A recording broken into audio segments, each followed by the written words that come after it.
सकारात्मक सोचका साथ सामाजिक कार्यका लागि केही गर्नुपर्छ भन्ने सोच भएका व्यक्तित्वहरूका विचार, धारणा र अभिव्यक्ति प्रस्तुत गर्ने यो हो सहयोगी समाज.com को छुट्टै प्रस्तुति कार्यक्रम उत्प्रेरणा। आदरणीय श्रोताहरू नमस्कार। सहयोगी समाज.com द्वारा सञ्चालित कार्यक्रम उत्प्रेरणामा म कृष्ण नेरोला यहाँको हार्दिक स्वागत गर्दछु। आज हामीले कार्यक्रममा भिन्नै किसिमका व्यक्तित्वहरूलाई निम्त्याएका छौँ। मानिसमा हरेक किसिमको प्रतिभा हुन्छ। त्यस प्रतिभा मध्येमा पनि भिन्नै किसिमको प्रतिभा, भिन्नै किसिमको सोच र भिन्नै किसिमको लक्ष्य र चाहना राख्ने मान्छेहरू समाजमा एकदमै कम मात्रामा पाइन्छ।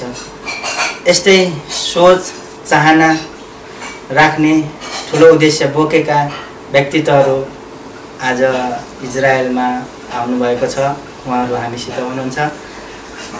म उहाँहरूलाई तपाईहरु सामु चिनाउन चाहन्छु। उदयपुर जिल्ला त्रिगा नगरपालिका मोतीगाडा 7 स्थायी ठेगाना भएका वीरेश दाहाल।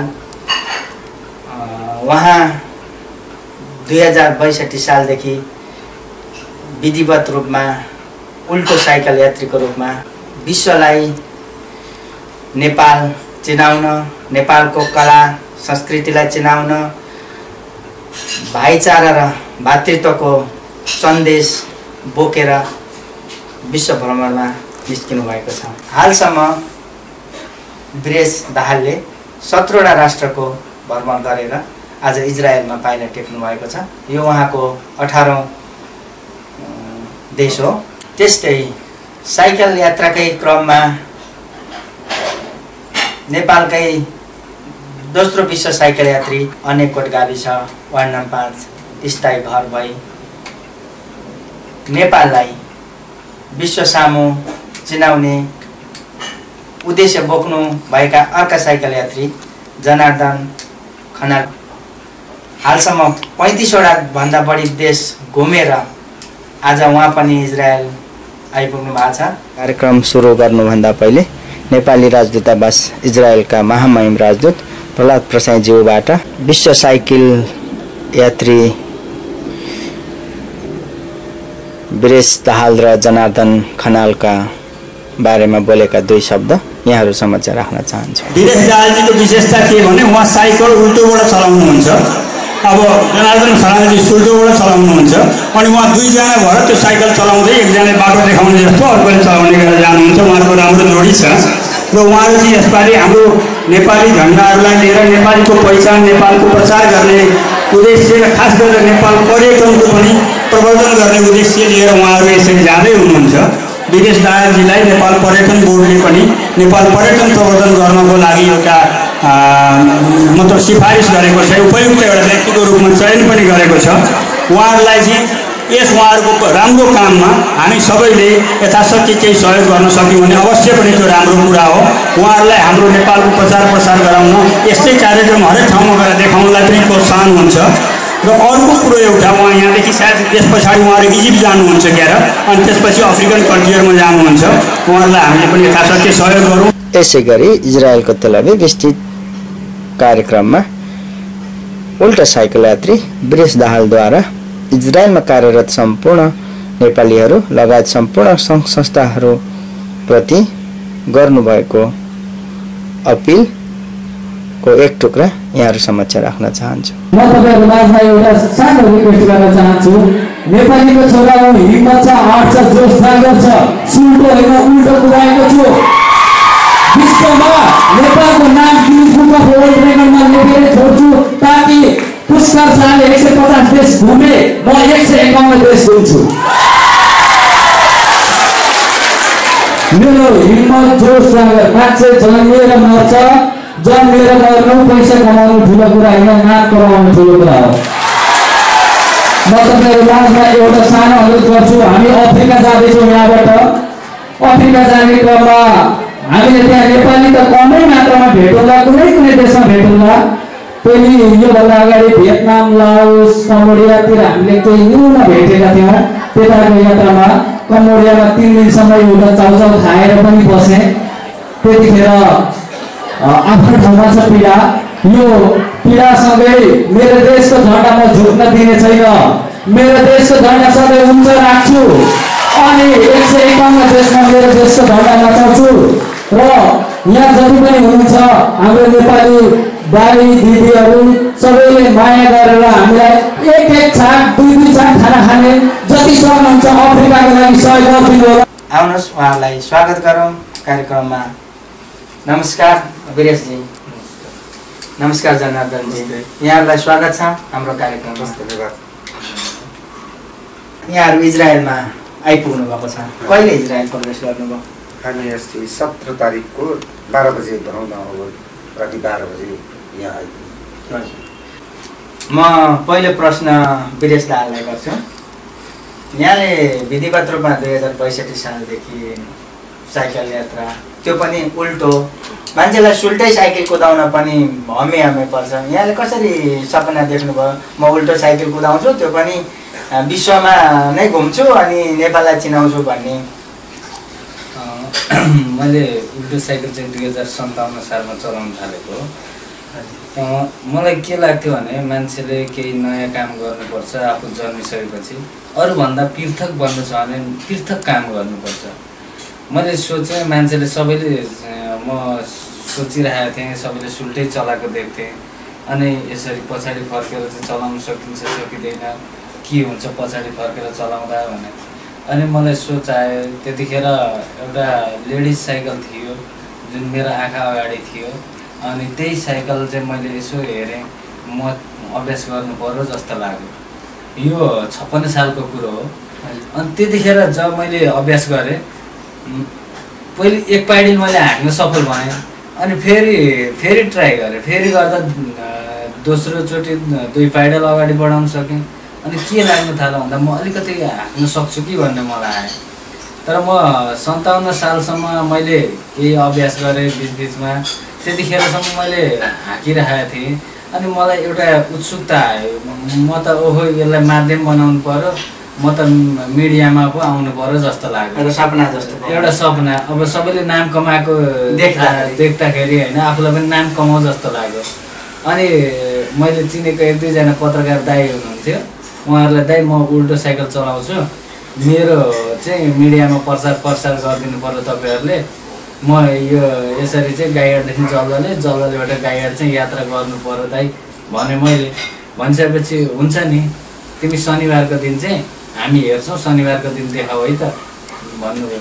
अनि त्यसपछि त्यही लेडिज साइकल जुन एउटा जुन तपाईँले सुरुमा सामान्य साइकल थियो, जुन त 2025 पर्ने साइकल, त्यो साइकलबाट मैले हाँकिसकेपछि उहाँहरूले फोटोहरू खिच्नुभयो। खिचिसकेपछि उहाँहरूले स्थानीय मिडियाहरूमा मेरो न्युज निकाल्नुभयो। न्युज निकालिसकेपछि म एकदमै खुसी भएँ, घरमा पनि देखाएँ। अनि म होसिरहेको थिएँ म आफ्नो नामले। अनि अब आफूसँग साइकल किन्ने छैन, पैसा छैन। अनि 1 पाइडिल 2 पाइडिल गर्दा गर्दै सिकेको जुन कुराहरू छ, म 1 हात पनि छोडेर हाँक्न थालेँ, 2 हात पनि छोडेर हाँक्न थालेँ, डबल लोड हाँक्न थालेँ। त्यतिखेर सुरुमा सिक्दा गाउँलेहरूले हेरे यसले स्टाइल देखाएको लडेर मर्नलाई काल खोजेकोसम्म भने मलाई। त्यो कुराहरूलाई आफूले सम्झिरहेँ। र जुनेली रात थियो, जुनेली रातमा म 6 बजे 7 बजेदेखि 11-12 बजीसम्म घर अगाडि बाटो थियो, त्यहाँ सिक्थेँ। त्यही लेडिज साइकलले सिकेँ।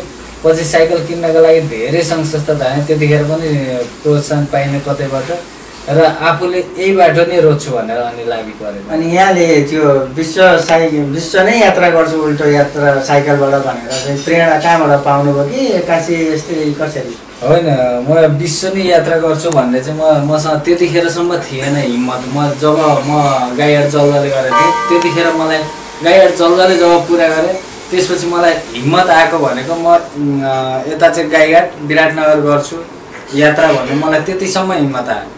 जब मैले मेची महाकाली पुरा गरेँ, मैले 16 दिनमा पुरा गरेँ। त्यसमा पनि एक दिन म नारायण घाटमा रेस्ट गरेर बसेँ। त्यो दिन मैले त्यतिकै टाइम वेस्ट गरेँ। मैले चर्चामा नै आउनुभयो। त्यसपछि म 15 दिनमा जब मैले यात्रा पुरा गरेँ, त्यसपछि राष्ट्रिय मिडियाहरूले एकदम व्यापक रूपमा मेरो न्युज बाहिर ल्याइसकेपछि म अझ हौसिएँ। ओहो, म त यो 15 दिनमा मेची महाकाली पुरा गर्न सफल भएँ। म त यो त केही पनि होइन, अब सार कन्ट्री गर्छु यस्तो सोच आयो मलाई। अनि त्यसपछि म अगाडि बढ्दै बढ्दै 1 खुड किलो 2 खुड किलो गर्दै गर्दै अगाडि बढेँ। यहाँलाई अब म जनार्दन खनालजीलाई सोध्छु। नेपालको पहिलो विश्व साइकल यात्री पुष्कर शाहले साइकल यात्रा गरिसके पछाडि तपाईँले यो उमेरमा म पनि फेरि विश्व साइकल यात्रै गर्छु भन्ने सोच कहाँबाट निकाल्नु भयो र हिम्मत कहाँबाट जुटाउनु भयो? यहाँको चाहिँ कहाँबाट सुरु भयो यात्रा? धन्यवाद होला सर। यहाँसम्म आएर यति राम्रो क्वेसनको एउटा उत्तर दिन पाउँदा म बहुत खुसी छु। यहाँसम्म मैले पुष्कर शाहजीले साइकल यात्रा सुरु गर्नुभएको मैले सुनेको थिएँ र त्यही सिको लिएर मैले गर्न खोजेको पनि होइन। फेरि मैले यसरी भन्दा विरोध गर्न खोजेको पनि होइन, किनभने विरोध त म गर्दै गर्दैन, किनभने म साइकल यात्री, उहाँको त म चेली भन्दा पनि भइहाल्छ। है पनि मैले जुन बेला साइकल एउटा माध्यम किन उठाउन बाध्य भएको थियो भने जुन बेला नेपालमा भयङ्करै एउटा द्वन्द्वको वातावरण अति त्यो बेला सृजित थियो। लगभग 2052 सालदेखि नै भने 62-63को पुरा 62सम्म त पुरा द्वन्द्व नै थियो। त्यो बेला मैले के महसुस गरेँ भने हाम्रो नेपालमा एउटा शान्ति, अत्याधिक शान्तिको खाँचो रहेको छ भन्ने मैले आफूले महसुस गरेँ।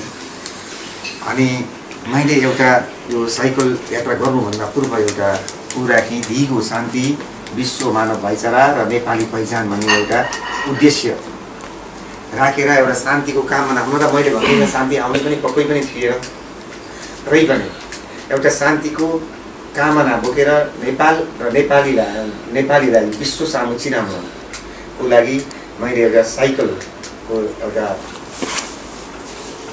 के भन्ने माध्यम अपनाएर अब म साइकलबाट एउटा शान्तिको सन्देश छर्दै यो विश्वमा पनि यो काम लाग्ने र यहाँ नेपाललाई पनि एउटा कुनै किसिमको एउटा सन्देशमूलक कार्यक्रम। अहिलेसम्म कतिवटा राष्ट्र यहाँले भ्रमण गरिसक्नु भयो? मैले 35वटा गरिसकेँ। हुन त म 2008 सालमा पनि इजरायल आएको थिएँ, तर मेरो भिसा हुँदाहुँदै पनि 1 महिनाको भिसा पनि नसकिँदै म मेरो बुवा बित्नु कारणले गर्दाखेरि फर्केर गएँ। त्यस बेला पनि मैले दक्षिण अफ्रिकन कन्ट्रीहरू सबै घुम्छु भन्ने उद्देश्यले आएको थिएँ। म त्यो घुम्न सकिनँ र विषयमा म फर्केँ। त्यस पछाडि म पूर्वी एसियातिर घुमेँ र अब यहाँबाट फेरि दक्षिण अफ्रिकातिर घुम्नको लागि फेरि इजरायलै टेक्नुपर्ने भयो। म कहिले यहाँ आएको हुनाले यहाँसम्म आउनलाई सहज हुन्छ भनेर यहाँसम्म आयौँ। यहाँ र अब दक्षिण अफ्रिकातिर लाग्नु चाहन्छु। हस्, धन्यवाद यहाँलाई। अब म यता फर्किन्छु फेरि वीरेश दाहालजीसित। यहाँले त्यो उल्टो साइकल कुदाएको देख्दाखेरि मान्छेहरूले केही भनेनन्? कस्तो महसुस, के कतिसम्म खेप्नु पर्यो त्यस्तो? यात्रा त्यसै पनि फरक छ। त्यसमा पनि नेपाली वेशभूषा होइन, दौरा सुरा लाएर, त्यसमा पनि उल्टो साइकल, अनि अचम्म साइकल रङ्गी चङ्गी सजाउ, मान्छे त्यसै पनि आकर्षित हुन्छु। सबैले हेर्दा रहेछन्, कसैले मलाई बेस्ट अफ लक भन्छन्, कसैले किसको वर्षा गर्छन् होइन। मान्छेहरू छक्क परेर हेर्छन्। म सुनाउँछु, मेची महाकाली गर्दाखेरि त्यतिखेर धान काट्ने सिजन रहेछ। धान काट्ने मान्छे काट्दै थिए, मतिर हेरिरहेका हुन्थे। भाँडा मान्ने मान्छे बाटो माझिरहेको बाटोतिर हेर्थेँ कि अचम्म लाग्दो रहेछ। अनि मैले सोचेँ कि धेरै साथीहरूले भन्नुहुन्छ यो साइकल चलाएर चाहिँ के यस्तै यात्रा क्रममा मान्छेहरूले कस्तो सोच्छन्, यस्तो कुराहरू गर्नुहुन्छ। कति मान्छेहरूले त हामीलाई पोजिटिभै सोचिरहेको हुन्छ होइन। हामीले दिने मेसेजलाई हेर्ने हो, उनीहरूले बुझ्ने कुरा हो। कतिले बुझ्न खोज्छन्, कतिले चाहिँ हेर यसले स्टाइल देखाइरहेछ भन्ने पनि सोध्छन् जस्तो लाग्छ कि। आफ्नो देशमा त ठिकै छ, जस्तो प्रतिक्रिया आए पनि जे आए पनि हामीहरूलाई सहजै हुन्छ। बाहिरी देशमा, अन्य कन्ट्रीहरूमा, अन्य संस्कार कल्चर, अन्य भाषाबाट देशहरूमा चाहिँ यसरी बाटामा उल्टो साइकल कुदेको एउटा जवान युवा मान्छे, त्यो पनि अर्कै देशको लुगा लाछ, त्यो कुन देशको त्यो पनि तिनीहरूलाई थाहा छैन। एउटा चाहिँ भनौँ न एउटा सिम्पल जस्तै नदेखिने हिसाबले बाटामा उल्टो साइकल कुदाइराखेको छ, हेर्दा केही चिन्दैन। त्यहाँ चाहिँ कस्तो खालको प्रतिक्रिया पाउनु विदेशीबाट? जस्तै विदेशमा अब कति ठाउँमा त विपरीत यात्रा गर्नै पाइँदैन होइन, यो एक किसिम फरक उल्टो हो। उल्टो भइसकेपछि उनीहरूले कस्तो भने देशको कानुन हुन्छ, जस्तै सिङ्गापुरमा उल्टो साइकल नचला भन्थ्यो पुलिस प्रशासनले, त अनि कति ठाउँमा साइकलको ट्र्याक हुँदैन त्यसमा पनि उल्टो चलाइरहेको हुन्छ। कति ठाउँमा हामीलाई एकदमै अप्ठ्यारो हुन्छ, जस्तै इन्डियाको मेन हाइवेमा चलाउन दिँदैन उल्टो साइकल। तर के भन्दाखेरि आखिर हामीलाई लाने कहाँ त त्यो पुलिस प्रशासन लाने हो। अनि के भन्दाखेरि मैले गरिरहेको उल्टो साइकल यात्रा, म वर्ल्डको पहिलो व्यक्ति हुँ, त उल्टो साइकल चलाएर किन हिँडेँ भन्दाखेरि त उनीहरूले जब मेरो यो प्रोफाइलहरू हेर्छ, म सरसर्ती उनीहरूलाई यसरी प्रोफाइलहरू देखाउँछु, यो चाहिँ मैले यसरी उल्टो साइकल चलाएर हिँडिरहेको छु, यो बाहिरको देशको न्युज पेपरहरूले लेखिरहेको छ, यी कुराहरू यो बकाइदा लेखिरहेको छ, यो सिङ्गापुरतिरको पेपरहरू हो। यो टोटली हामीले बाहिरको देशमा जसरी यसरी उल्टो साइकल चलाएर हिँड्दाखेरि उनीहरूले हामीलाई लगे पनि कम्तीमा हामीले नेपाली नभेटेको ठाउँमा, हामी नेपाली भएको ठाउँमा अलिकति केही आश गर्छौँ कि हामीलाई नेपालीहरूले बचाउनुहुन्छ, तर नेपाली नभएको ठाउँमा त हामीलाई गाह्रो हुन्छ। त्यो ठाउँमा हामी पुलिसले लगे पनि पुलिसले एक साग भात खुवाएर पठाउँछ कि भन्ने हामीलाई उल्टो कन्सेप्ट हुन्छ, त्यो हुन्छ। त्यही भएर हामीलाई डर भन्ने हुँदैन, यात्रा गरिन्छ मात्र। यतिको हामीले आफू हिँड्ने बाटोमा चाहिँ हेर्नुपर्छ कि खाल्टा खुल्टी र गाडीले आएर नहालोस्, यति मात्रै हो। हुन्छ यहाँहरूले हरेक देशमा प्रवेश गरेपछि पहिले नम्बरमा त त्यहाँको पुलिस प्रशासन अथवा नेपालको एम्बेसी छ भने त्यहाँ गएर सम्पर्क गर्नुपर्ने हुन्छ होला है? पहिले हामी आएको कुरा चाहिँ हाम्रो नेपाली दूतावासमा जानकारी गराउँछौँ कि अहिले पनि हामीले इजरायलमा हामी भर्खरै आएका हौँ, हामीले हाम्रो नेपाली दूतावासमा जानकारी गराइसकेका छौँ कि हामी नेपालबाट 2 जना साइकल यात्री चाहिँ जनार्दन खनाल र म विदेश दाहाल यसरी यहाँ इजरायलमा आइपुगेका छौँ। यहाँको नियम कानुनहरू के कस्तो छ, हामीले उल्टो साइकल चलाउँदाखेरि कसैले केही भन्ला कि भोलि हामीलाई केही अप्ठ्यारो पर्ने, हाम्रो अभिभावक भनेको दूतावास हुन्छ। हामीलाई दूतावासले कुनै किसिमको सहयोग गरोस् या नगरोस् हामीलाई त्योसँग हुँदैन, हामीले दिने कर्तव्य हाम्रो अभिभावक सम्झेर हामी उहाँहरूलाई जानकारी गराउँछौँ कि हामी यो ठाउँमा आएका छौँ। भनेपछि यहाँहरू नेपाली दूतावास भए ठाउँमा मात्रै त भ्रमण गर्नुहुन्न पक्कै पनि? हजुर, त्यो नेपाली दूतावास नभए ठाउँमा अथवा नेपाली समुदाय नभए ठाउँमा पनि भ्रमण गर्नुहुन्छ। कस्तो कस्तो समस्याहरू आइरहेको रहेछ यस्ता ठाउँमा? जस्तै भियतनाममा हाम्रो दूतावास छैन, कम्बोडियामा हाम्रो दूतावास छैन, लाओसतिर छैन होइन, इन्डोनेसियातिर यतातिर अहिले के भएको नि थाहा छैन, अहिले दूतावास राखिरहेको छैन। जब यस्तो ठाउँमा यात्रा गरिन्छ, यस्तो ठाउँमा यात्रा गरिन्छ त्यो ठाउँमा चाहिँ के हुन्छ भन्दा 1-2 जना नेपालीहरू हुनुहुन्छ भन्ने चाहिँ खबर पाइन्छ। हाम्रो नेपालीहरू पनि नभएको ठाउँमा इन्डियन हाम्रो छिमेकी राष्ट्र भारतको व्यक्तित्वहरू पनि हुनुहुन्छ, उहाँहरूले पनि केही मात्रामा हामीलाई यसो अलि सामान्य रूपमा भए पनि सहयोग सद्भाव राख्नुहुन्छ। कस्तो भने दूतावास नभएको ठाउँमा हामीलाई एकदमै समस्या पर्छ, जहाँ कि दूतावास हुँदा हुँदै पनि हाम्रो नेपालबाट काम गर्न जाने हरेक नेपाली नागरिकहरूलाई त कति ठाउँमा समस्या पर्दा त अप्ठ्यारो परिरहेको अवस्था छ भने नभएको ठाउँमा त झन् एकदमै गाह्रो हुन्छ।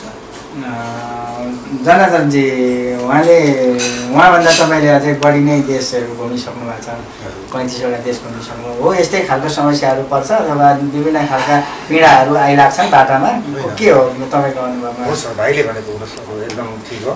जहाँ हामीलाई नेपाली दाजुभाइ दिदीबहिनीहरू हुनुहुन्छ पक्कै पनि हामीलाई त्यहाँ रित्तो हात पठाउनु भएको पनि छैन र खाना बस्नको लागि हामीले त्यसरी हामीले पैसा तिरेर होटलमा बसेको अवस्था पनि छैन अहिलेसम्म मैले जुनै र हिँडेको देशको अनुभवमा। र नेपालीहरू जस्तै नभएको, जस्तै म टर्की घुमेँ, मैले 1 जना नेपाली पनि भेटाएन। जस्तै सिरिया घुमेँ, मैले 1 जना नेपाली भेटाएन। सिरियामा म एउटा जस्तै भन्यो भने लगभग हाम्रोतिर त सानदिनो जङ्गलै भए हुन्छ, तर त्यो फुलको बगैँचा। त्यस्ता ठाउँमा दुर्घटनाहरूमा पनि पर्नुहुन्छ यहाँहरू? अलिक समस्याहरू कस्ता खालको? दुर्घटनामा चाहिँ परिहालेको छैन, तर दुर्घटना भन्नाले अब त्यहाँनिर क्यामेरा चोरी भयो सिरियामा। बस्नु चाहिँ हामीलाई एउटा फुलको बगैँचा भनेर बगैँचाभित्र दिएको थियो बस्नुलाई, एउटा पकाउने भाँडो पनि दिइरहेको थियो, स्टोभ पनि दिनुभएको थियो। सिरिया भन्ने जहाँ अहिले युद्ध चलिरहेको छ त्यो देशमा। अनि त्यहाँनिर चाहिँ हल्का हामीलाई अलिकति बस्न कठिनाइ भयो, तर त्यस्तो हामीलाई साह्रो त्यस्तो खेदेको पनि भनेर भन्नु मिल्दैन, तरै पनि अलिक कठिनाइ भयो। नेपालीहरू पनि नभएको साह्रै गाह्रो, त्यहाँको स्थिति पनि त्यस्तै रहेछ। त्यो मलाई अलिकति सिरियामा गाह्रो भयो। र नेपाली हुँदै नभएको ठाउँ भनेर सबैभन्दा अहिलेसम्म मैले हेरेर सबैभन्दा बढी सहयोग पाएको देशमा टर्की। त्यसरी यात्रा गर्दा सम्झिँदा दुःख लाग्दा क्षणहरू पनि छन् यहाँका? दुःख लाग्दा क्षणहरू छन्। जस्तै एक दिन टर्कीमा यहाँबाट नजिकै भनेर कति मान्छेहरूले भन्नुभयो त्यो ठाउँ एउटा सहर पुग्नुको लागि त्यहाँ नगरपालिकामा आमन्त्रण गर्नुभएको थियो त्यहाँको निहरूले। त्यहाँ जाँदा धेरै समय बित्यो, राति 1 बजीसम्म पनि साइकल बेल्न पऱ्यो त्यहाँनिर चाहिँ। तर अँध्यारो थियो, रातिको समय, त्यो गर्न गाह्रो पऱ्यो। तलबाट एकदम समुद्र भयङ्कर सुसाइरहेको थियो। गाडीको आवाज एकदमै मान्छे टिका जस्तो गरेर गाडीको त्यस्तो एकदम गाडी चलिरहेको थियो। त्यस्तो बेला कहिलेकाहीँ अलिकति डरको अनुभव त त्यस्तो धेरै भएको छ। कहिलेकाहीँ खानेकुराहरूमा समस्या, खाने कुरोहरूमा त अब समस्या जहिले पनि भइ नै रहन्छ, किनभने नेपाली खानासँग काहीँ पनि खान मिल्दैन।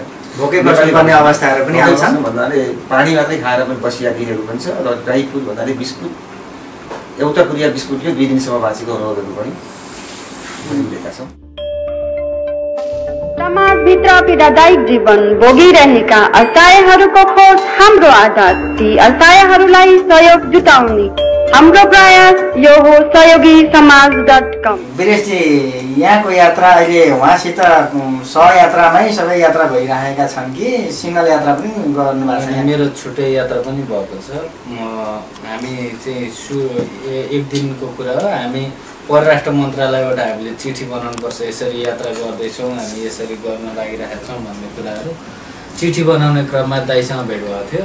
अनि दाइ पनि इजरायलबाट त्यसरी जानुभएको थियो, जुन नेपाल फर्केर बुवाको कारणले। त्यसपछि फेरि चिठी बनाएर उहाँ यात्रा निस्किने तयारीमा हुनुहुँदो रहेछ। म पनि यात्रा निस्किने तयारी, परराष्ट्रमा भेट भयो। अनि त्यसपछि हाम्रो चिन्जान भइसकेपछि अनि हामीले सँगै त्यहाँबाट यता मलेसिया, सिङ्गापुर, इन्डोनेसियातिरको यात्रा गऱ्यौँ संयुक्त रूपमा। के उद्देश्य रह्यो यहाँको? सँगै नै हिँड्नुपर्ने होइन, किनभने दाइ पनि अलिकति बुढो पाएको मान्छे, म पनि अलिक त्यतिखेर यात्रा मेरो कमै थियो, मलाई बाहिरको देशको अनुभव पनि थाहा थिएन।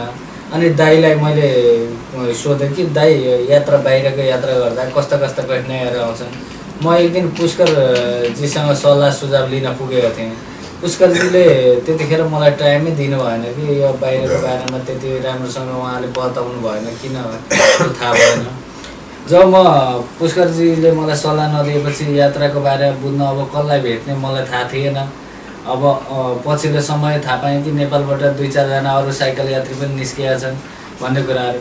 जब यात्रा गर्दै गएँ पछिल्लो समय म छुट्टै पनि यात्रा गर्न पुगेँ कि दाइको विभिन्न कठिनाइहरू, अब म घर परिवार भएको मान्छे, म अविवाहित मान्छे, फरक त्यसै पनि हुन्छ। त्यो हुँदाखेरि जस्तै कम्बोडियातिरको यात्रामा गएँ, एकजना साइकल यात्रीले त्यहाँ बदनामी गर्नुभएको रहेछ, हाम्रो नेपालको बदनाम गरेर हिँड्नुभएछ। किनभने हामी कुनै पनि ठाउँमा जान्छौँ, मानौ हामी यो देशमा बस्नु पर्यो भनेदेखि हामी अहिले इजरायल आयौँ, भोलि साइकल यात्रा अन्त्य गरेर आउँदा पनि त भयो नि, किन अहिले नै बस्नु? यो कस्तो भने साइकल यात्रीले, केही साइकल यात्रीले बदनामी गरेका छन्। यो कुराहरू म्यासेज भन्ने कुरा होल नेपालीले पाउनुपर्छ। जस्तै सही को हो गलत को हो सबैले बुझ्नुपर्छ। जस्तै हो कि होइन सत्यता त्यो मान्छेको गहिराइमा पुग्नुपर्छ। मलाई कुनै देशमा लुक्नु जरुरी छैन, किनभनेदेखि म विश्वको पहिलो उल्टो साइकल यात्री हो। म गर्व गर्छु, यसमा सारा नेपालीले गर्व गर्नुपर्छ कि ऊ हाम्रो नेपालको उल्टो साइकल यात्री हो कि वर्ल्डको पहिलो हो, जसले चाहिँ नेपाललाई चिनाएर हिँडेको छ, नेपालको झन्डा फहराएर हिँडेको छ। मेरो देशमा सगरमाथा छ, मेरो देशमा बुद्ध जन्मेको छ भन्ने कुराहरू जुन यो मैले डकुमेन्ट्री बनाएको छु, यो डकुमेन्ट्रीमा पनि मैले बुद्धको यहाँ बुद्धको फोटो राखेको छु, यहाँ सगरमाथालाई मैले देखाएको छु हैन, जहाँ चाहिँ नेपालको झन्डा दौरा सुरुवाल लगाएर एउटा फरक किसिमको यात्रा गरेर हिँडिएको छ। यो अवस्थामा सारा नेपालीले गरेपछि कसैले यहाँको भावनामा, यहाँको लक्ष्य उद्देश्यमा केही भन्यो अथवा त्यस्तो झुटा साइकल यात्रीहरूले का कुरा सुन्दा चित्त दुखेर आउँछ? मलाई एकदमै चित्त दुख्छ। बरु सहयोग नगर्न मन छ भने नगर्दा हुन्छ, तर यदि यो मान्छे गलत हो भन्ने कुराहरू गर्छन् भनेदेखि यसको सत्यतासम्म बुझ्नुपर्छ। यो साइकल चलाएर शान्तिको सन्देश जुन हामीले दिइरहेका छौँ, हामीले पुरा शान्ति ल्याउने होइन, तर शान्ति चाहिँ आउँछ। जस्तै हिरोसिमा र नागासाकीमा 2 सेकेन्डमा बम पड्किँदाखेरि तहस नहस भएको हो कि 2 सेकेन्डमा मान्छेको मस्तिष्क केन्द्रित गरिदिन सक्छु नि? सक्नुहुन्छ। उल्टो साइकल चलाइरहेको हुन्छु, अनौठो यात्रा छ, फरक दौरा सुरुवाल वेशभूषा, त्यो पनि पृथक यात्रा। सबैले ध्यान केन्द्रित गरेर हेर्छन् के को लागि यात्रा गरिरहेछ। बोर्डमा लेखेको हुन्छ ओल्ड पिस टुर, अनि त्यहाँ लेखिएको हुन्छ यो दौरा सुरुवाल हेरेर पनि मान्छे 2 मिनेट त विदेशमा एकीकृत अवश्य पनि मान्छेले मुक्का हान्न खोज्दैछ भने पनि रोकिन्छ। कम्तीमा त्यहाँ 2 सेकेन्ड भए पनि हामीले शान्ति स्थापना गरेको अवश्य पनि यहाँको यात्रा सफल रहोस्। यहाँको साइकल यात्राले हामी नेपालीले चाहिँ के पाउँछौँ अथवा नेपालले के पाइरहेको छ? नेपालले त त्यसै पनि गर्व गर्नुपर्छ कि मेरो देश, म आफै पनि गर्व गर्छु। हाम्रो देशमा जुन राजनीतिक माहौलले चाहिँ अहिले नेपाललाई गन्डगोल अवस्थामा पुर्याइरहेका छन्, यसमा दुःख लाग्छ। नेपालीले पाउने भनेको हामीबाट यति हो, हामीले हाम्रो देशलाई प्रमोट गरिरहेका छौँ, चिनाइरहेका छौँ। हामी कुनै देशमा जान्छौँ, यो हिन्दुस्तानी, यो चिना भन्छ। भाइले जो भनिराख्नु भएको छ, हामीले के भन्छ, मात्र हिन्दुस्तानी भनेर भन्छ। हामी यो देश ल्याएर छौँ भनेपछि अरू देशमा हामीलाई चिना भन्छ। जस्तै टर्कीमा गइयो, सिरिया गइयो, टर्की जस्तो देश एउटा भनियो भने अब एउटा युरोपियन कन्ट्रीले लिने भनेर भइरहेको छ। त्यो पनि 50% लियो भन्ने सुनेको छु, के छ त्यो चाहिँ मलाई थाहा छैन। र त्यो देशको मानिसहरूले यो हिन्दुस्तानी, जस्तै मैले कति मेहनत गरेछु, कति सङ्घर्ष गरेछु मलाई थाहा छ। अनि नेपाल भनेर चिन्दैन, होइन नेपाल भन्छ उनीहरूले। उनीहरूकै शब्दमा त्यस्तो भने, इङ्ग्लिसबाट पनि होइन, उनीहरूको शब्दमा भन्छ। अनि हामीसँग एउटा म्याप हुन्छ, अरू के नै हुन्छ र, अनि हामी देख्छौँ, म्याप निकाल्छौँ, म्याप देखाउँछौँ, होइन map Hindustani, this is a small country, here is Nepal. तपाईँहरूले हाम्रो नेपालको नक्सा देखाएर त्यहाँ सगरमाथा माउन्ट एभरेस्ट भन्दा पनि उनीहरूले त्यो पढेको छैनस् भनेर त्यहाँ सम्झाउँदाखेरि माउन्ट एभरेस्टको देश हो नेपाल भनेर हामी त्यसरी विश्वमा चाहिँ बुद्ध र हाम्रो माउन्ट एभरेस्ट मेन दुईटा आधार। मेन हाम्रो दुईटा आधार भनेको एउटा नेपाल जुन माउन्ट एभरेस्टले चिनिन्छ, अर्को भनेको बुद्ध। यी दुई कुरालाई दुईटाको कारणले अनि नक्सा देखाएर यो इन्डिया हो, यो चाइना हो, यो बिचको यो नक्सा चाहिँ नेपाल हो भनेर देखाउनु पर्यो। जब सर्भिस होल्डरहरूले त पक्का नेपाल देश भनेर चिन्नु नै हुन्छ, त्यो त सुनेको छ नआए पनि। जो दोकान गरेर बस्ने साधारण मान्छेहरूले नेपाल भन्ने देशै छैन कि यो हिन्दुस्तानी हो कि चिना हो भनेर भन्छ। भनेपछि केही हदसम्म भए पनि थोरै मात्रामा त्यस्ता ठाउँमा पुगेर नेपाल छ भन्ने कुरा त पक्कै पनि सन्देश गइरहेछ। हामीले नेपालीले हामीप्रति किन गर्व गर्नुपर्छ भने हामीले एउटा नेपाललाई चिनाएर हिँडेका छौँ कि हाम्रो संस्कृति झल्काएका छौँ। अर्को हो, त्यसमा पनि हामीले एउटा पिसको सन्देश दिइरहेका छौँ कि नेपाल शान्तिको देश हो भनेर अझ हामीले वर्ल्डमा परिचित गराउन खोजिरहेका छौँ कि हिजोको जुन दृष्टिकोणले नेपाल र नेपालीलाई हेर्ने दृष्टिकोण विदेशीको थियो, त्यो अझै पनि छ भन्ने कुरा हामीले दिन खोजिरहेका छौँ। र नेपालमा हामीले पर्यटक भित्राउने प्रयास गरिरहेका छौँ। जस्तै टुरिज्म इयर 2000 पर्यटन वर्ष 2011 को जुन हामीले पर्यटन प्रबन्धन गर्यो कि मैले यो नेपाल सरकारबाट 1 रुपैयाँ पनि लिएको छैन। यहाँले त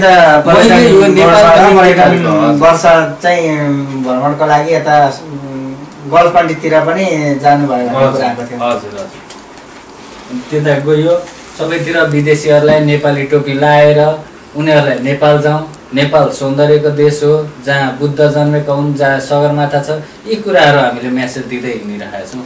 देश हो जहाँ बुद्ध जन्मेका हुन्, जहाँ सगरमाथा छ, यी कुराहरू हामीले मेसेज दिँदै हिँडिरहेका छौँ कि हामीले नेपाल, यहाँले नेपालीका टोपीहरू नेपालबाट आउँदा कुनै सङ्घ संस्थाहरूले यहाँलाई टोपीहरू किनेर यतिमीहरू पुगेका ठाउँमा बाँड्नु है भनेर पनि कुनै सङ्घ संस्थाहरूले त्यस्तोमा कस्तो नेपालको सगरमाथा भएको टोपी, बुद्ध भएको टोपी, त्यस्ता टोपीहरू चाहिँ लुचिमेहरू पुगेका ठाउँमा एउटा देशमा एउटा टोपी छोड्नु, एउटा देशमा एक थोक छोड्नु। हामीले अब यात्रा गर्ने क्रममा सबै सामग्री जुटाउनु पर्छ। गर्दै जाँदा अलिकति केही पैसा बच्यो भने हामी आफैले किनेर लिएर हिँड्छौँ। यहाँले कुनै कुनै ठाउँमा त्यसरी बाँड्नु भएको छ टोपीहरू? एकदम बाँडेको छ। जस्तै तपाईँलाई हामीले यहाँ फोटोमा पनि देखाउन सक्छौँ धेरै ठाउँमा, होइन? जुन यो हामीले विदेशीहरूलाई यहाँ चाहिँ हामीले बुद्धको मूर्ति दिएका थियौँ उनीहरूलाई। उनीहरूलाई हामीले बुद्धको मूर्ति दियौँ, नेपालको झन्डा लिएर चाहिँ हामीले फोकस गर्छौँ। यो हामीले यसरी टोपी लगाइदिएका छौँ कति ठाउँमा। यो विदेशी हामीले केही पनि सहयोग गरेको छैन अहिलेसम्म कुनै। नेपालमा त्यत्रा सङ्घ संस्थाहरू छन्, त्यत्रा हामी हाम्रो देशको विभिन्न सामाजिक एनजिओहरू छन् भएन भने कसैले पनि यो विषयमा ध्यान दिएको छैन र हामी त्यति हात फैलाउन जाँदा जस्तै उहाँ जोर्डनको राजदूत हो हामीले नेपाली टोपी उपहार दिएका छौँ होइन जुन चाहिँ दुबईका लागि हुनुहुन्थ्यो उहाँलाई हामीले नेपाली टोपी उपहार दिएर एकदमै उहाँलाई नेपालको संस्कृतिको बारेमा बताएको जुन एउटा नेपाललाई पर्यटन प्रवर्धन गर्दै चाहिँ नेपालमा पर्यटकहरू भित्र्यो होइन हाम्रो देशको आर्थिक उन्नति अलिकति वृद्धि दर माथि पुगोस् हाम्रो सोच यो छ जुन यो अहिले चाइनिज पेपरमा जुन यो दौरा सुरुवाल लाएर टोपी लाएर जुन हामीले यो देखायौँ कि यो पेपर हेर्ने भनेको 10 लाख मान्छेले हेर्छ यो पेपर यिनीहरूको ग्राहक भनेको 10 लाखको माझमा त पुग्यो कि नेपाली एउटा नेपाली काम मात्रै गर्न आउँदैन रहेछ एउटा नेपाली विश्व घुम्ने साहस बोकेर हिँडेको रहेछ त्यो पनि साइकलमा भन्ने कुरा यी चाइनिजहरूले जब बुझे र नेपालीप्रति हेर्ने दृष्टिकोणमा अलिकति भए पनि फरक आउँछ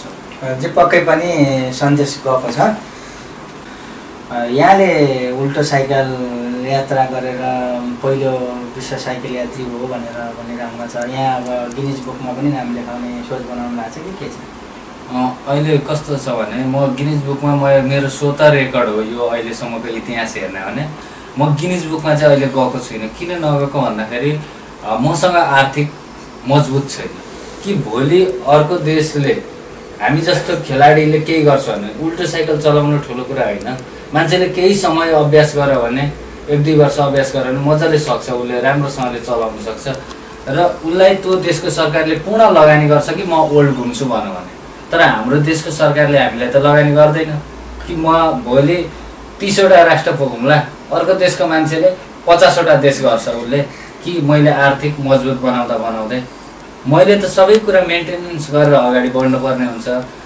अरू देशको मान्छेले यस्तो काम गर्यो भने पूर्ण लगानी भएपछि यहाँलाई एउटा सरकारले भनौँ अथवा त्यस्ता सङ्घ संस्थाहरूले यहाँको यो कदमलाई चाहिँ कदर गरेर चाहिँ बेलैमा यो गिनिज बुकमा नाम लेखाउने कुरामा केही पहल गरिदियोस् कसैले भन्ने जस्तो लागेको छ होइन गिनिज बुकमा नाम लेखाउनलाई त केही छैन हामीले इन्फर्म दिँदा उनीहरू आउँछन् ओर्छन् हेर्ने कुरा हो उनीहरूले त्यहाँ हेरिसकेपछि उनीहरूले भिजुअलहरू सबै डकुमेन्टहरू म पूर्णतया मैले अब यो गिनिज बुक अफ वर्ल्ड रेकर्डमा नाम लेखाएर एउटा कागजमा सीमित मात्र राख्न होइन कि मेरो देशलाई पहिले चिनाउनु छ मेरो देशलाई चिनाउनु छ भने वर्ल्डको मिडियाहरू के नेसनल जियोग्राफी डिस्कभरी च्यानल यस्ता मिडियाहरू छन् जसमा चाहिँ म यो उल्टो साइकलको भिजुअल चाहिँ म पुर्याउने प्रयासमा छु यो तपाईँले जुन देखाइराख्नु भएको छ यो तपाईँको जीवनमा आधारित यो विभिन्न देशहरूमा खिचेको साइकल कुदाएको हजुर यो मेरो सत्यता हो मैले जसरी यात्रा गरेको छु यसभित्र सत्यता छ यो यात्रा कसरी गरिएको छ भने सारा नेपालीहरूले सारा विश्वको मान्छेले देखाउने काममा म लागि परेको छु भोलि मैले नेसनल जियोग्राफी डिस्कभरी च्यानलमा real life of Viresh Dahal a backward cyclist भन्ने यो एउटा चाहिँ मैले देखाएँ भने यो साइकल चढ्नुको फाइदा साइकलले दिने विश्वलाई दिने फाइदा अनि यो साइकल मैले चलाउँदाखेरि हामी साराले पाउने फाइदा चाहिँ के हो त यी कुराहरूदेखि लिएर यात्राका दुःख कठिनाइहरू जस्तै थाइल्यान्डमा साइकल चोरी भयो मेरो जतिखेर अहिले हाम्रो इजरायलमा राजदूत हुनुहुन्छ प्रहलाद सर उहाँ हुनुहुन्थ्यो त्यतिखेर त्यहाँ नजिक उहाँ हुँदाखेरि नि मेरो साइकल चोरी भएको थाइल्यान्डमा त्यो अवस्थामा गरिएका पारहरू यात्राबाट कस्ता कस्ता कठिनाइ आउँछन् जस्तै भोकै बसेका दिनहरू ती कुराहरू कुनै दिन जङ्गलमा सुतेका क्षणहरू यसमा कति त्यही कथा हो रियल कथा हो मेरो जीवनको यही कथालाई समेटेर बनाएको छु जो कोहीले पनि हेर्न सक्नुहुन्छ यो कुरालाई धन्यवाद अब हामी कार्यक्रमको अहिले अन्त्यतिर लागौँ यहाँ अहिले इजरायलमा प्रवेश गरिसकेपछि कसरी बसिराख्नु भएको छ यहाँ बसाइमा कठिनाइ छ छैन कस्तो भइरहेछ यहाँहरूलाई इजरायलमा कार्यरत सम्पूर्ण नेपालीहरू र इजरायलमा रहेका सङ्घ संस्थाहरूलाई यहाँहरू के भन्न चाहनुहुन्छ र के भन्न चाहनुहुन्छ कस्तो अपेक्षा राख्नु भएको छ इजरायलका नेपालीहरूबाट यहाँले त अब यहाँ आफ्नो घर देश छोडेर आफ्नो विविध कठिनाइका बावजुद आउनुभएका आदरणीय दाजु भाइ तथा दिदीबहिनी नेपालीहरू र इजरायलमा आएर जुन काम गरिरहनु भएको छ विभिन्न किसिमको कृषि क्षेत्रमा केयर गिरोमा काम गर्नुभएको यहाँहरू समस्तलाई हामी दुवैजनाको तर्फबाट नमस्ते। सर्वप्रथम हामी अस्ति 17 तारिक यहाँ आयौँ। यहाँ आउँदाखेरि अहिले हाम्रो क्यामेरा लोड गरिराख्नु भएको छ हाम्रो मित्र ऋषभ सौनागाईज्यू। उहाँले हामीलाई रिसिभ गर्नुभयो राति 12 बजेको टाइममा। उहाँकोमा हामी ऋषभजीको घरमै अहिलेसम्म बसिरहेको छौँ, अपार्टमा बसिरहेका छौँ। र उहाँको हुन त हामी उहाँलाई पहिला पायौँ, अन्त पनि हामीलाई रिसिभ गर्ने हुने महानुभावहरू हुनुहुन्थ्यो होला, तर त्यो बावजुद पहिलो उहाँकैमा हामी नजिक हुयौँ, उहाँकैमा अहिलेसम्म हामी बसिरहेका छौँ। यो समयमा चाहिँ अब हामी सबैतिर एकै ठाउँ मात्रै बसेर हाम्रो यात्रा पनि हुँदैन, सबैतिर हामी यात्रा गर्दै जाने हो। हामी जता जता जान्छौँ हामीलाई कुनै दिन एक ठाउँमा राख्दिए, कसैले अर्को ठाउँमा कसैले बोलाइदिए हामीलाई धेरै जस्तो इजरायलमा विभिन्न सङ्घ संस्थाहरू हुन्छन्, नेपालीहरू छन्, यहाँलाई बस्ने खाने अथवा यस्तो विषयमा नि केही सहयोग गरिदिए हुन्थ्यो भन्ने अपेक्षा पक्कै पनि छ होला। हाम्रो पक्कै अपेक्षा छ। अब ऋषभजीले मात्र होइन, ऋषभजी जस्तो अरू नेपालीहरू पनि जन्मिनु भएको छ भने हामीलाई गौरव साथ हामी भन्छौँ। र त्यो मात्र नभइकन हामीलाई अबको यात्रा भने हाम्रो कठिन यात्रा छ। जस्तै अब उल्टो चलाएर हिँड्ने भाइ हुनुहुन्छ, उहाँ म सुल्टो चलाउँछु। र पनि हामी के छ भनेदेखि एक आपसमा साथी त हामी एक त्यत्तिकै नेपाली, त्यहाँमाथि हामी यात्रीसँगै हामी 11 देश अब यो 12औं देशमा प्रवेश गरिरहेका छौँ, मतलब सँगै हिँडेको। र त्योभन्दा पछाडि के छ भने अब अफ्रिका भन्ने हजुरहरूले पनि सुन्नुभएकै होला, अलिकति डेन्जरै छ। यहाँ इजरायलबाट तपाईँहरू अफ्रिकाको इजिप्ट हुँदै सुडान हुँदै हामी अफ्रिका सबै सक्छौँ। यति हो, इजरायलमा रहनुभएका नेपाली जति पनि हुनुहुन्छ उहाँहरूबाट हामीले के अपेक्षा राखेका छौँ भन्दा हामीलाई यहाँबाट एउटा विशेष रूपमा सहयोग होस्, जुन सहयोगले चाहिँ हामी अफ्रिकी मुलुकहरू जहाँ चाहिँ नेपाली छैन, जहाँ चाहिँ एकदमै अनकन्टा ठाउँ भोकमरीको देशहरू, ती देशहरू पनि हामी यात्रा गरेर त्यस्ता दुःखका क्षणमा तपाईँहरूले गरेको सानो सानो सहयोगले हामी एक छाक भात खाएर अफ्रिकी मुलुक पुरा घुमेर चाहिँ अझ नेपालको झन्डा चाहिँ फहराउन चाहन्छौँ त्यो ठाउँमा जहाँ चाहिँ हामी एउटा मृत्युसँग खेलेर अगाडि बढिरहेका छौँ। र फेरि यहाँ बस्ने दाजुभाइ दिदीबहिनीहरूलाई हामी यो पनि अवगत गराउँछौँ कि जो यहाँभन्दा अगाडि आएर साइकल यात्रा भन्दै लुकेर छिपेर काम गर्ने आदि इत्यादि विभिन्न किसिमको दुर्व्यवहार गर्ने ती खालको जस्तो हामीलाई नसोचिदिकन हामी पक्कै पनि घमण्डी साथ प्रौढी साथ हामी भन्छौँ। हाम्रो बकैदा हाम्रो फाइलहरू छ, हामी त्यो हिसाबले हेर्छौँ कि यहाँहरूको सहयोग र सद्भावलाई हामी कहिल्यै पनि दुरुपयोग नगरिकन हामी अफ्रिकन मुलुक पक्कै घुमेर देखाउने नै छौँ।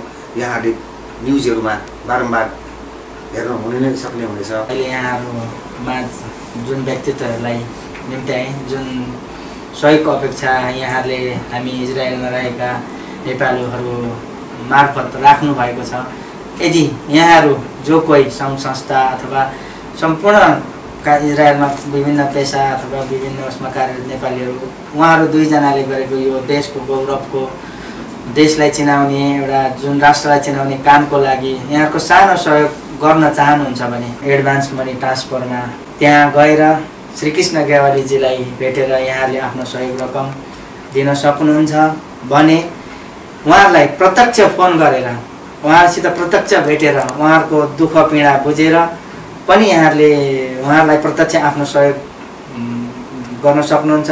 कसैले आर्थिक सहयोग गर्न सक्नुहुन्छ भने कसैले सामाजिक एउटा बस्ने खानेको व्यवस्था गर्न सक्नुहुन्छ। सम्पूर्ण हामीलाई जसले हामीलाई सहयोग गर्नुहुन्छ उहाँहरूको पूर्ण रूपमा बायोडाटा दिएर हामीलाई रकम खुलाएर पनि दिइदिनु हुन हामी अनुरोध पनि गर्दछौँ। किनभनेदेखि हामीले जुन 50वटा देश घुमिसकेपछि एउटा पुस्तक निकाल्ने तयारीमा छौँ। जसले सहयोग गर्नुभएको छ उहाँहरूको नाम हामीले केही गर्न नसके पनि त्यस पुस्तकमा चाहिँ सुनौला अक्षरमा राख्नेछौँ, जसले हाम्रो यात्रालाई अगाडि बढाउन मद्दत पुर्याउनु भएको छ। उहाँहरूलाई हामी सधैँ सम्झिन चाहन्छौँ हाम्रो पुस्तकमा नाम राखेर। जुन हामीलाई यस सहयोगी समाज.com बाट चाहिँ एउटा सहयोगी भावना स्वरूप चाहिँ आह्वान गरिदिनु भएको छ, हामी हृदयतापूर्वक धन्यवाद भन्छौँ। र यहाँ रहनुभएका सम्पूर्ण इजरायलमा बस्नुहुने नेपालीहरूलाई हामी के भन्न चाहन्छौँ भने तपाईँहरूसँग हामीले ठुलो अपेक्षा राखेका छौँ, जसले चाहिँ हामी अफ्रिकी मुलुकहरू पुरा गर्न सक्छौँ। हस् त वीरेश दाहालजी, जनार्दन खनालजी, आफ्नो व्यस्तताका बावजुद आफ्नो चाहिँ काम छोडेर मैले गरेको निमन्त्रणा स्वीकार गरेर यहाँसम्म आइदिनु भयो, कार्यक्रमको शोभा बढाइदिनु भयो। मैले 2 शब्द बुझ्ने र इजरायलमा रहेका नेपालीहरूलाई यहाँको भावना बुझाउने जुन मौका पाएको छु, यसको लागि म यहाँलाई हृदयदेखि नै हार्दिक धन्यवाद दिन चाहन्छु। यहाँहरूको यात्रा सफल होस्, नेपाल र नेपालीको शिर उच्च राख्ने क्रममा यहाँको सफलता मिलोस्, म यही धन्यवाद दिन चाहन्छु।